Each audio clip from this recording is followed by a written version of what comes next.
Rich dad और poor dad book के हिंदी में अनुवाद।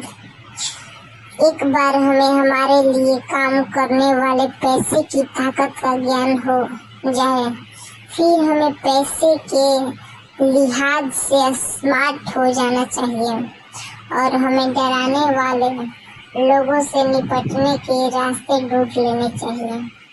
इसके लिए आपके पास कानून की समझ होनी चाहिए और इस बात की भी कि सिस्टम कैसे काम करता है। अगर आप अज्ञानी हैं तो आपको आसानी से डराया जा सकता है। अगर आप जानते हैं कि आप क्या बात कर रहे हैं तो आपके पास बचने का मौका होता है। इसलिए अमीर डैडी स्मार्ट टैक्स अकाउंटेंट और वकीलों को इतना ज्यादा वेतन देते थे। वकीलों को वेतन देना सरकार को टैक्स देने से सस्ता था। मेरे लिए उनका सर्वश्रेष्ठ सबक था। स्मार्ट बनो ताकि तुम्हें इधर उधर धक्के न दिए जा सके, और मैंने जिंदगी भर इसे अपनाया है।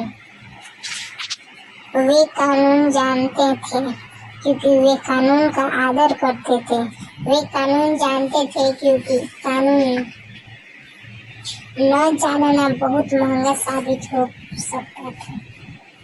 अगर आप जानते हैं कि आप सही हैं तो आप किसी से भी उलझने से नहीं डरेंगे, चाहे आपका मुकाबला रॉबिन हुड और उसके गिरोह से ही क्यों न हो। मेरे पढ़े लिखे डैडी मुझे हमेशा प्रोत्साहित करते थे कि मैं किसी अच्छे कॉर्पोरेशन में बढ़िया सी नौकरी खोजूं। वे मुझे हमेशा उन अच्छाइयों के बारे में बताते थे जो कॉर्पोरेट सीढ़ी पर चढ़ने से हासिल की जा सकती है। वे यह नहीं समझ पाते थे कि कॉर्पोरेट नियोक्ता से मिलने वाली वेतन के चेक पर पूरी तरह निर्भर रहने से मैं एक ऐसी दुधारू गाय बन जाता था जिसे दूहा जा सकता है। जब मैंने अपने अमीर डैडी को अपने डैडी की सलाह बताई तो वे केवल हंसे।